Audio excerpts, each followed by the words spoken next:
Bonjour et bienvenue à tous les amoureux de Jésus-Christ, à tous les chrétiens spirituels et matures dans le monde entier. Nous avons deux pages Facebook, donc Apôtre Olivier Cambola officiel et Apôtre Harmonie si vous souhaitez nous contacter.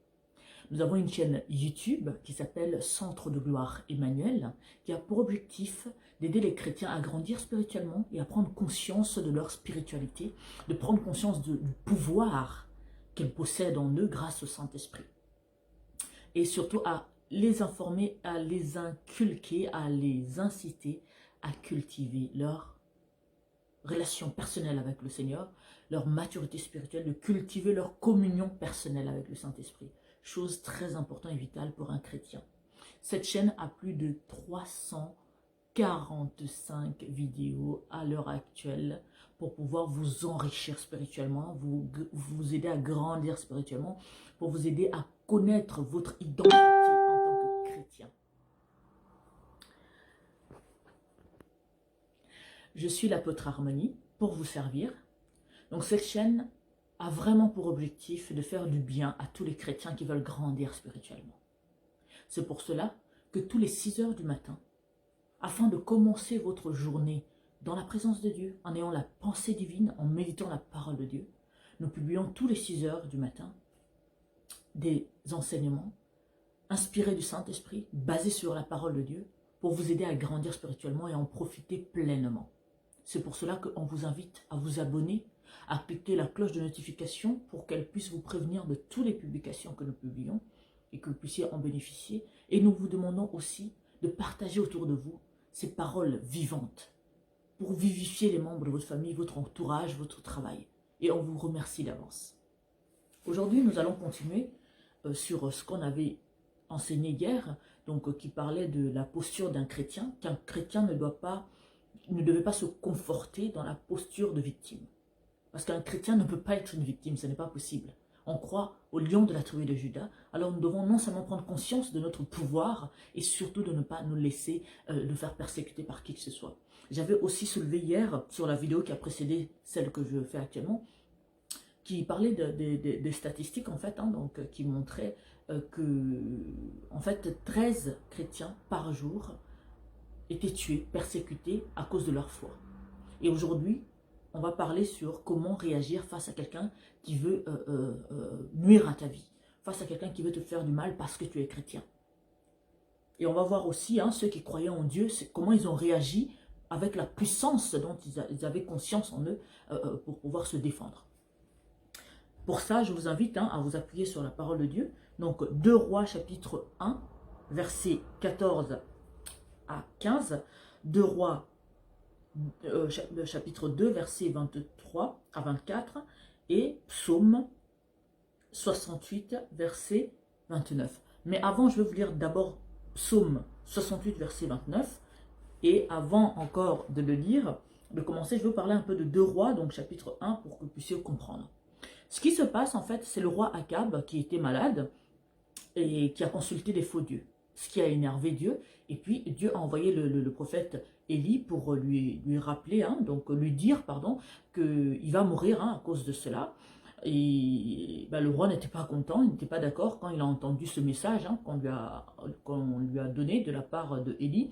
Et puis, il a demandé à ses hommes d'aller à 2 chefs pour commencer, pour aller chercher avec 50 hommes. Chaque chef avait 50 hommes pour aller demander à Élie de venir. Donc il était convoqué près du roi. Et Élie ne voulait pas venir. Et puis il a réagi donc en conséquence. Donc d'abord le roi envoie un chef avec 50 hommes, que Élie envoie le feu sur eux. Un autre chef avec 50 hommes. Élie envoie encore le feu. Et le troisième a enfin compris la puissance de Dieu d'Élie. Il a compris que Élie ne blaguait pas. Donc il a supplié de sauver la vie. Donc bien aimé dans le Seigneur, quand quelqu'un veut te faire souffrir, veut te tuer parce que tu es chrétien, donc sache que tu n'as rien à craindre parce que tu as la puissance de Dieu en toi qui agit. Donc tu peux agir en conséquence.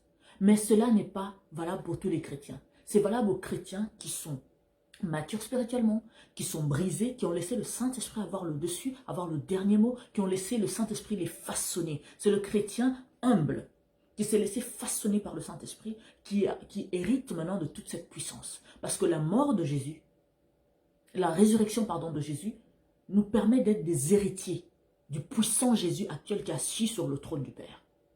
Alors, ce n'est pas logique qu'on ne puisse pas avoir des moyens de se défendre quand on veut nous tuer, quand on veut nous faire du mal parce qu'on est chrétien. Alors, on va voir ce que la parole nous dit. D'abord, la parole nous recommande une chose très importante que je vais lire dans Psaume 68, verset 29, qui me dit, je ne vais pas le finir, hein, ce verset-là, parce que la partie la plus intéressante, c'est la première phrase. Ton Dieu ordonne que tu sois puissant. Là, je n'ai même pas besoin d'argumenter 15 000 fois. Donc, je répète, ton Dieu ordonne que tu sois puissant. Mais comment tu vas être puissant si tu n'es pas brisé? Si tu n'as pas fait du Saint-Esprit, de l'évangile de Jésus-Christ, une priorité d'abord pour toi. Si tu ne te laisses pas briser, travailler et devenir une nouvelle créature puissante, au même titre que Jésus. Donc les chrétiens qui n'ont pas de maturité spirituelle, qui ne laissent pas Jésus avoir le dernier mot dans leur vie, vous n'êtes pas concernés. Vous allez continuer à être persécutés partout dans le monde. Mais ceux qui marchent selon la volonté de Dieu, ceux qui ont laissé le Saint-Esprit les briser, les travailler, faire une nouvelle créature, ces chrétiens-là ont tout pouvoir, la même puissance que Jésus a actuellement sur son trône. Parce qu'on a hérité de ça à sa résurrection. Donc maintenant, on va voir comment Élie a réagi face aux hommes que le roi avait envoyés. Bien sûr, ce n'était pas pour lui faire du bien, parce que Élie avait envoyé le message au roi que non, tu vas mourir, sache que dans la maladie dont tu te trouves là, le problème que tu rencontres, tu ne vas pas t'en sortir, tu vas mourir. Et tout. Donc ça ne lui a pas plu et il a envoyé l'armée contre le prophète Élie. Et voilà comment le prophète Élie a géré les choses. Donc sachant que le roi avait déjà envoyé le premier chef avec 50 hommes et le deuxième chef avec 50 hommes, et Élie leur avait envoyé le feu. Maintenant, le troisième chef, quand il arrive et puis se rend compte de la puissance que dont Élie a fait preuve, maintenant on va écouter comment il réagit. Hein. Donc tous ces gens-là qui vous persécutent parce que vous êtes chrétiens, qui font tout et n'importe quoi, quand vous allez réagir, ils vont comprendre que non, on sert un Dieu vivant. Donc, verset 2 Rois, chapitre 1, verset 14 me dit, voici le feu, donc le chef hein, avec ses hommes qui constatent en fait quand il arrive. Donc il dit, voici le feu est descendu du ciel et a consumé les 2 premiers chefs de 50 et leurs 50 hommes. Mais maintenant, que ma vie soit précieuse à tes yeux. Donc ce chef-là est en train de supplier que ma vie, supplier le prophète Élie que non, ma vie soit précieuse, donc ne me tue pas. Il a peur. Vous voyez que quand vous êtes dans la posture d'enfant de Dieu, dans la posture du lion, plus personne ne se fout de vous, hein, plus personne ne joue avec vous. Donc que ma vie soit précieuse à tes yeux. L'ange de l'Éternel dit à Élie, descends avec lui, n'aie aucune crainte de lui. Élie se leva et descendit avec lui vers le roi. Donc vraiment, je relis encore hein, le verset 14 qui me dit, voici le feu est descendu du ciel et a consumé les 2 premiers chefs de 50 et leurs 50 hommes. Mais maintenant, que ma vie soit précieuse à tes yeux. L'ange de l'Éternel dit à Élie, descends avec lui, n'aie aucune crainte de lui. Déjà, la partie où on précise à Élie qu'il ne doit pas avoir crainte de cette personne. Normalement, en tant qu'enfant de Dieu, on n'a plus besoin de te rassurer de ne pas avoir la crainte de qui que ce soit. Parce que Élie, quand même, il avait fait des proclamations et le feu de Dieu est descendu du ciel, a brûlé les 2 chefs et leurs 50 hommes. Donc, au total, ça faisait 102 hommes qui étaient détruits. Donc, les chefs plus les 50 hommes et tout. Donc, il ne devait plus avoir peur. Parce que souvent, les chrétiens, ils peuvent faire le miracle et il y a une autre situation qui se présente, il prend peur. Donc, veillez à ne jamais avoir peur. Proclamez que je n'ai pas peur, la peur ne fait pas partie de ma vie parce que le Saint-Esprit de Dieu vit en moi. Jésus-Christ vit en moi, donc je ne peux pas avoir peur. Parce que la peur est ton ennemi numéro 1. La peur est la porte d'entrée de toutes les mauvaises choses. Parce que quand tu as détruit la peur dans ton cœur, plus rien ne peut te faire quoi que ce soit. Que ce soit très important, bien aimé dans le Seigneur. Vous êtes des enfants de Dieu, vous avez Jésus-Christ en vous, vous avez la maturité spirituelle en vous, donc vous êtes le maître. Vous n'avez pas peur de quoi que ce soit. Jésus n'a pas peur de quoi que ce soit à l'heure actuelle, alors tu ne devrais pas avoir peur de quoi que ce soit. Et quand quelqu'un veut nuire à ta vie, à ta santé, parce que tu es chrétien, alors souviens-toi du pouvoir que tu possèdes et proclame. Imagine le feu de Dieu en train de brûler ces personnes. Imagine ces personnes en train d'être déchiquetées, détruites.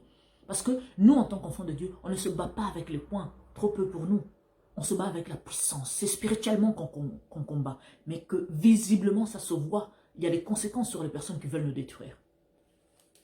Maintenant, vous allez, je vais encore lire, hein, donc vous allez voir quand Élie continue son chemin, il était en train de marcher, hein, donc il se rendait, je vais le lire de toutes les façons, mais pour que vous puissiez comprendre. Donc il était en train de se déplacer, et puis des enfants se moquaient de lui, et tout.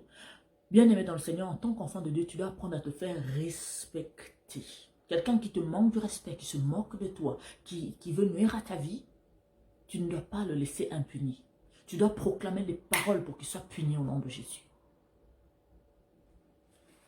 Donc je vais lire 2 Rois, chapitre 2, versets 23 à 24, qui me dit: il monta de là à Bethel, donc on parle de Élie, et comme il cheminait à la montagne, des petits garçons sortirent de la ville et se moquèrent de lui. Ils lui disaient: monte, chauve, monte, chauve. Il se retourna pour les regarder et il les maudit au nom de l'Éternel. Vous avez entendu? Donc tous ceux qui vous insultent, qui essayent, celui qui te menace, tu le maudis au nom de Jésus. Pour que plus jamais il recommence des bêtises. Donc, il se retourna, donc verset 24, il se retourna pour les regarder et il les maudit au nom de l'Éternel. Alors, 2 ours sortirent de la forêt et déchirèrent 42 de ses enfants. Vous pensez qu'après ça, que ce soit les enfants ou les adultes, allaient encore se moquer du prophète Élie, allaient encore mal lui parler, allaient encore l'insulter? Absolument pas. Parce que quand quelqu'un veut te menacer, même dans la vie de tous les jours, là, quand quelqu'un te menace, te harcèle et que tu ne pars pas lui porter plainte, il continue, non? Mais quand tu lui portes plainte et qu'il a sa punition, on est d'accord qu'il va plus il va plus avoir le manque d'intelligence et de sagesse de recommencer parce qu'il sait qu'il va retourner encore en prison. Avec les enfants de Dieu, c'est la même chose. À part que nous, ce n'est pas physique, mais c'est spirituel. Tu proclames. Quand on est en train, pour ceux qui sont dans des pays où on est en train de les tuer matin, midi, soir, là. D'abord, tu dois grandir spirituellement parce que ça ne marche pas tant que tu n'as pas la maturité spirituelle, tant que Jésus-Christ n'est pas une priorité pour toi. Alors, vous devez laisser Jésus vous façonner, grandir spirituellement. Et quand quelqu'un te manque du respect et te menace ta vie, imagine seulement comme Élie avait proclamé là. Tu imagines un ours, un tigre, n'importe quel animal féroce qui vient déchiqueter cette personne. De façon à ce que tous ceux qui sont en train de se foutre de votre gueule, tous ceux qui sortent l'arme pour vous tuer là, pour vous menacer, pour vous faire du mal, puissent avoir peur, dire que ces chrétiens-là, il ne faut pas venir leur faire du mal. Bien aimé dans le Seigneur, c'est écrit dans la Bible. On est en train de vous menacer, on est en train de vous tuer partout dans le monde. Les statistiques parlent de 2020. Vous vous rendez compte que 13 chrétiens par jour dans le monde sont tués. Les autres sont persécutés. Ben, vous voulez quoi? C'est quoi la solution? Que spirituellement, que nous puissions reprendre nos droits. Nous puissions reprendre notre posture de guerrier et pas avoir une posture de victime. Proclamer, maudissez ces personnes au nom de Dieu, au nom de Jésus. Pour que ça cesse, sinon ça ne va jamais cesser. Ils vont continuer à vous tuer. Vous n'êtes pas des victimes. Le lion de la tribu de Juda vit en vous. Vous les chrétiens matures, spirituels. Vous les chrétiens qui ont renoncé à l'orgueil, qui ont renoncé à toute chose, qui ont laissé le Saint-Esprit agir et dominer en eux.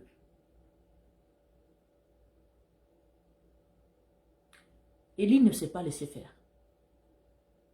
Quand le roi a envoyé des personnes pour l'intimider, pour l'obliger à aller voir le roi, il leur a envoyé le feu. Le feu les a consumés sur place. Quand ces enfants-là étaient en train de se moquer de lui et tout, de se moquer, les ours sont sortis de la forêt et ont déchiqueté ces enfants. Donc vous imaginez comment ça doit inspirer le respect maintenant? Proclamez les paroles. Vous êtes puissant, vous êtes parfait en Christ. Tous ceux qui veulent vous tuer, tous ceux qui veulent apporter atteinte à votre vie, donc imaginez un tigre, un lion, imaginez tout ce qui est féroce et puissant, même un crocodile. Proclamez, maudissez ces personnes-là. Pour que ces personnes, hein, quand ils vont voir ça, même ils vont voir un lion apparaître devant eux, leur dire arrêtez vos bêtises. Croyez-moi que plus jamais ils vont vouloir vous faire du mal. Donc, un chrétien doit savoir comment il doit réagir face à une personne qui veut apporter atteinte à sa vie parce qu'il est chrétien. Vous avez tout pouvoir vous a été donné. Vous avez la puissance de Dieu en vous. Maudissez ceux qui veulent vous faire souffrir, ceux qui veulent détruire votre vie. Envoyez-leur le feu, envoyez-leur des animaux féroces, envoyez-leur tout ce qui peut les terroriser, les traumatiser de façon à ce que plus jamais qu'ils aient envie de vous faire du mal. Bien sûr, un chrétien qui a ce pouvoir-là, c'est un chrétien qui a la maturité spirituelle. Si tu es juste un chrétien qui parle le dimanche à l'église, qui ouvre la Bible de temps en temps et ça s'arrête là, ça ne va pas marcher. Tu ne peux pas croire que, ah oui, maintenant, tous ceux qui me font du mal, je vais envoyer le feu, je vais envoyer... Non, ça ne va pas marcher. Fais de l'Éternel tes délices et il te donnera ce que ton cœur désire. Dieu doit être une priorité d'abord pour toi. Tu dois d'abord cultiver ta maturité spirituelle. Ça passe par la lecture biblique quotidienne, la méditation de la parole. Ça passe par l'écoute du Saint-Esprit. Ça passe par le fait de laisser le Saint-Esprit agir, te façonner, te briser. Parce que si tu es quelqu'un plein d'orgueil, quelqu'un qui ne sait pas laisser faire par le Saint-Esprit, ça ne marchera pas. Donc là, c'était pour vous montrer comment doit réagir un chrétien qui, face à une situation, sa vie est menacée, et qu'on le menace parce qu'il est chrétien, ben vous menacez aussi spirituellement ces personnes-là, pour qu'ils ne puissent plus jamais recommencer. Et pour qu'ils ne portent pas atteinte ni préjudice à ta vie, ni à ton entourage, parce que tu es chrétien. Je vous laisse méditer là-dessus. Donc, Psaume chapitre 68, verset 29, nous invite à être des êtres puissants dans le Seigneur. Et on voit Élie à travers 2 Rois chapitre 1 verset 14 à 15, comment il a effrayé ce troisième chef qui est venu avec ses hommes pour faire descendre Élie de force de là où il était. Il est venu en faisant profil bas parce qu'il a vu ce qu'Élie était capable de faire quand on blague avec lui. Donc il est venu, il a supplié que sa vie soit précieuse aux yeux d'Élie pour qu'il ne puisse pas le tuer. Et c'est là que Dieu dit à Élie, tu peux y aller. Va près du roi qui te demande. Et quand Élie était parti près du roi, il a répété les mêmes choses qu'il avait dit, que tu vas mourir. Et le roi était mort aussi. Parce que ce roi-là a consulté des faux dieux et tout. Et ça n'a pas plu à Dieu. Et au lieu que ce roi reste tranquille, puisqu'on lui avait, Dieu avait dit à Élie de passer le message au roi que non, comme il a fait ça, en tout cas il va mourir, donc le roi n'était pas content. Au lieu de faire profil bas, demander pardon à Dieu et tout, donc il envoie un chef, puis un deuxième, toujours avec 50 hommes à chaque fois, puis un troisième. Et puis, Élie a manifesté la puissance de Dieu pour faire comprendre à ces personnes-là que si vous nous voulez du mal, il n'y a pas de problème. Mais il faudra assumer les conséquences qui vont suivre derrière. Donc, là, ce n'est pas une victime. Hein. C'est une personne qui répond présent. Vous voulez me détruire, vous voulez me faire du mal, pas de problème. Maintenant, on va s'affronter et c'est à vous d'assumer les conséquences. Ça peut arriver même dans la rue comme ça. Quelqu'un te menace pour rien. Sois à l'écoute du Saint-Esprit. Seigneur, qu'est-ce qu'il veut? Qu'est-ce qui se passe? Et tu maudis la personne pour qu'il puisse comprendre que non, on ne menace pas un enfant de Dieu en toute impunité. Non, ça ne sert à rien. Soyez bénis infiniment, je vous laisse méditer là-dessus et je vous dis à demain matin pour d'autres versets, d'autres enseignements et d'autres méditations. Donc on vous invite bien sûr, hein, donc n'oubliez pas à vous abonner, à partager, à cliquer sur la cloche de notification. On vous remercie d'avance, hein, c'était l'apôtre Harmonie et je vous dis à demain. Soyez bénis infiniment. Et n'oubliez pas, on n'est pas des victimes. Nous sommes les lions de la tribu de Juda. Jésus-Christ Tout-Puissant, à l'heure actuelle, vit en moi. Donc je ne peux pas être dans la posture d'une victime. Et encore moins, ne pas réagir, riposter quand quelqu'un vient m'attaquer, me faire du mal, veut détruire ma vie. Et puis moi, je suis là, je reste tranquille. Non, non, non, non, non. Élie a envoyé le feu, ça a consumé. Il a maudit les enfants qui se moquaient de lui. Et puis les ours sont sortis et puis ils les ont tous déchiquetés. Et la parole de Dieu me dit que votre Dieu vous recommande d'être puissant. Attendez, pour pas que je déforme. Donc, psaume. Parce que ce verset-là dit, C'est clair. Le verset en dit long, quoi. Sur comment un chrétien doit réagir. On nous dit que ton Dieu ordonne que tu sois puissant. Non, si tu es puissant, dis-moi comment tu es dans la posture, comment tu peux être dans la posture de la victime. Et comment tu ne peux pas réagir quand quelqu'un veut détruire ta vie. Ça n'a pas de sens. Si on prend l'exemple, l'histoire nous l'a bien montré, l'histoire de tous les pays du monde, il n'y a aucun pays au monde qui peut me dire que depuis qu'il existe, il n'a jamais fait la guerre. Mais pourquoi les pays se font la guerre? Parce que l'autre pays, par exemple, vient m'agresser, convoite mes biens. Si on prend seulement quel pays je peux prendre, je vais prendre le Congo, par exemple. C'est le pays le plus riche de toute la planète. Renseignez-vous et vous allez le savoir. Le Congo Kinshasa. Ce pays a tous les minerais que le monde convoite, désire avoir. Ce pays a été combattu par l'Europe, par d'autres pays africains. Mais quand on vient te combattre, tu ne peux que te défendre. Tu es obligé, tu as le devoir de te défendre. Quand quelqu'un convoite, par exemple, je prends un pays qui convoite les biens de ton pays, mais ta responsabilité c'est quoi? De former une armée puissante, une armée prête à se défendre en cas d'attaque. Et parfois même si les personnes là ne comprennent pas, vous allez les attaquer dans leur propre pays. Ben, un enfant de Dieu qui, sa vie est en danger, doit contre-attaquer. Doit prendre ses responsabilités pour faire comprendre à ses ravisseurs que non, si tu me veux du mal, je veux prononcer les paroles de vie. Je veux prononcer une condamnation dans ta vie. Et ça va être sans remède et sans précédent. C'est comme ça qu'un chrétien se bat. C'est comme ça qu'un chrétien se défend.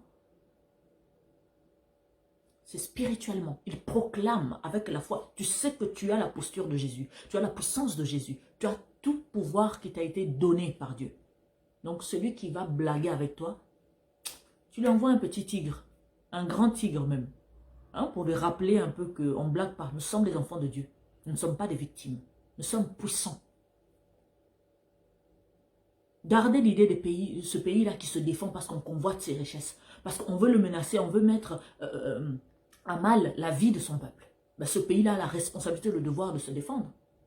Par exemple, quand Hitler est venu en France, est-ce que les Français ont dit que non, bon ben, il est déjà sur notre territoire, on va faire comment, on va se laisser faire? Non, ils se sont battus.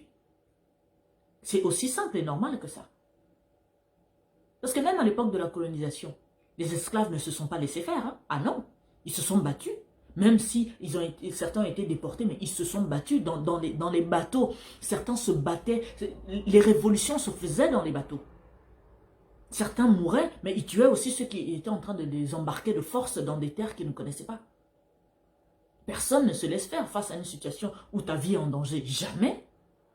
On se bat toujours et encore. Alors combien de fois un enfant de Dieu? Il faut que ces statistiques de persécution des chrétiens dans le monde ne puissent même plus exister.